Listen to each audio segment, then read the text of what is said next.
একটি দেশ রয়েছে যেখানে মৃত্যুদণ্ডপ্রাপ্ত ব্যক্তিদের পিঠ বা মাথায় গুলি করে মৃত্যুদণ্ড কার্যকর করা হয়। দেশের নাম ইয়েমেন। এই দেশে ভারতের এক নার্সকে মৃত্যুদণ্ড দেওয়ার নির্দেশ দেওয়া হয়েছে। এই শাস্তির অনুমোদন দিয়েছেন ইয়েমেনের রাষ্ট্রপতি রশদ মোহাম্মদ আল আলিমি।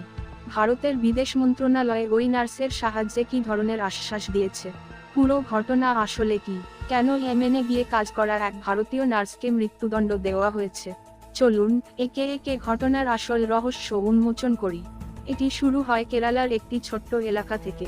কেরালার পালক্কাড় জেলার কোলন নামে একটি অঞ্চলে বসবাস করতেন নিশাপ্রিয়া। 2008 সালে পরিবারের আর্থিক অবস্থার উন্নতির জন্য নিশা ইয়েমেনে চলে যান। বিবিসির একটি প্রতিবেদনের মতে 2011 সালে নিশা ভারতে ফিরে আসেন এবং টমি থমাস নামে একজন ব্যক্তিকে বিয়ে করেন। 2012 সালে নিশা ও তার পরিবার আবার ইয়েমেনে চলে যায়। এরপর নিশা একটি কন্যা সন্তানের জন্ম দেন। কন্যার জন্মের পরে পারিবারিক খরচ চালানো কঠিন হয়ে পড়ে। টমি তখন কেরালায় ফিরে আসেন। 2014 সালে নিশা একটি ক্লিনিক খোলার সিদ্ধান্ত নেন। তবে ইয়েমেনের আইনের অধীনে ক্লিনিক খোলার জন্য স্থানীয় পার্টনার থাকা বাধ্যতামূলক ছিল। তাই নিশা তালাল আব্দো মাহদির সঙ্গে যৌথভাবে ক্লিনিক খুলে ফেলেন। একটি প্রতিবেদনের মতে, ক্লিনিক খোলার জন্য নিশা ও তার স্বামী প্রায় 50 লাখ রুপি জোগাড় করেছিলেন। কিছু সময় পর ইয়েমেন গৃহযুদ্ধের কবলে পড়ে। ভারতের সরকার। একটি দেশ রয়েছে যেখানে মৃত্যুদণ্ডপ্রাপ্ত ব্যক্তিদের পিঠ বা মাথায় গুলি করে মৃত্যুদণ্ড কার্যকর করা হয়। সেই দেশের নাম ইয়েমেন। সেখানে ভারতের এক নার্সকে মৃত্যুদণ্ড দেওয়ার নির্দেশ দেওয়া হয়েছে। এই শাস্তির অনুমোদন দিয়েছেন ইয়েমেনের রাষ্ট্রপতি রশদ আল আলিমি। ভারতের বিদেশ মন্ত্রণালয় এই নার্সের সাহায্যের আশ্বাস দিয়েছে। পুরো ঘটনা কি এবং কেন ইয়েমেনে গিয়ে কাজ করা এক ভারতীয় নার্সকে মৃত্যুদণ্ড দেওয়া হয়েছে, তা একে একে তুলে ধরা যাক। ঘটনার শুরু হয় কেরালার পালক্কাড় জেলার কোলন এলাকা থেকে। সেখানে বসবাস করতেন নিশাপ্রিয়া। 2008 সালে পরিবারের আর্থিক সাপোর্টের জন্য তিনি ইয়েমেনে যান। 2011 সালে তিনি ভারতে ফিরে এসে টমি থমাস নামে একজনকে বিয়ে করেন। পরে 2012 সালে নিশা আবার তার পরিবারসহ ইয়েমেনে চলে যান।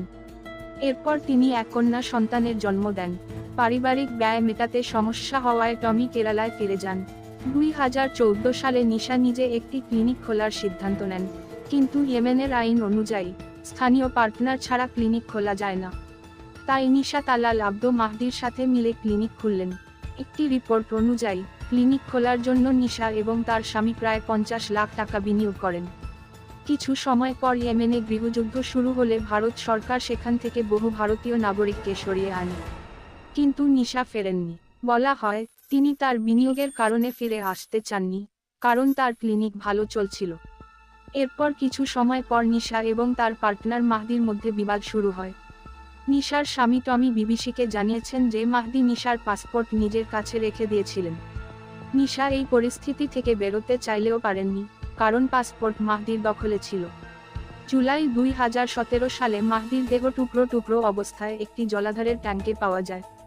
নিশার বিরুদ্ধে অভিযোগ ওঠে যে তিনি মাহদিকে ইনজেকশন দিয়ে হত্যা করেছেন। এর 1 মাস পর তাকে গ্রেপ্তার করা হয়। 2020 সালে ইয়েমেনের এক নিম্ন আদালত নিশাকে মৃত্যুদণ্ড দেয়, যা পরে উচ্চতর আদালতও বহাল রাখে। কোচিতে থাকা নিশার মা প্রেমা কুমারী নিজের সম্পত্তি বিক্রি করে মেয়েকে সাহায্য করার চেষ্টা করেন। সেভ নিশাপ্রিয়া ফাউন্ডেশন নামে একটি সংস্থা এই ক্ষেত্রে সাহায্য করার জন্য এগিয়ে আসে। তারা চেষ্টা করে যাতে মাহদির পরিবার দিয়া গ্রহণ করে এবং নিশাকে ক্ষমা করে। দিয়া বলতে রক্তমূল্য বোঝায়, যেখানে ক্ষতিগ্রস্তের পরিবার ক্ষতিপূরণ নিয়ে অপরাধীকে ক্ষমা করতে পারে। ইয়েমেনে অবস্থিত ভারতীয় দূতাবাস একটি আইনজীবী নিয়োগ করেছে, যিনি প্রায় কয়েক লক্ষ টাকা ফি দাবি করেছেন। ফাউন্ডেশন কিছু টাকা সংগ্রহ করলেও প্রয়োজনীয় অর্থ এখনও জমা হয়নি। 30 ডিসেম্বর নিশার মৃত্যুদণ্ডের নথি রাষ্ট্রপতি রশদ আল আলিমির কাছে পৌঁছায়, যিনি তাতে সম্মতি দিয়েছেন। নিয়ম অনুযায়ী আগামী 1 মাসের মধ্যে নিশার মৃত্যুদণ্ড কার্যকর করা হবে। ইয়েমেনের নিয়ম অনুযায়ী মৃত্যুদণ্ডপ্রাপ্ত ব্যক্তিকে পিঠ বা মাথায় গুলি করে হত্যা করা হয়। এই অবস্থায় নিশার পরিবার ভারত সরকারের কাছে সাহায্যের আবেদন জানাচ্ছে। ভারতীয় বিদেশ মন্ত্রণালয় জানিয়েছে যে তারা পরিস্থিতি সম্পর্কে অবগত এবং সব ধরনের সহযোগিতা করবে। এখন প্রশ্ন উঠছে, ভারত কি নিশাকে বাঁচাতে কোনো সমঝোতার উপায় বার করতে পারবে? বিশেষজ্ঞদের মতে সমাধানের সম্ভাব্য উপায় হল ব্লাড মানি দিয়ে সমঝোতা করা। তবে এটি এখনও আলোচনার পর্যায়ে রয়েছে। এটি অত্যন্ত জটিল ও সংবেদনশীল একটি বিষয়, যেখানে আন্তর্জাতিক রাজনীতি এবং ইয়েমেনের অভ্যন্তরীণ যুদ্ধ পরিস্থিতি বড় ভূমিকা রাখছে। আপনার মতামত কি? কমেন্ট বক্সে জানান। আরও আন্তর্জাতিক ও দেশের গুরুত্বপূর্ণ খবর জানতে আমাদের সঙ্গে থাকুন।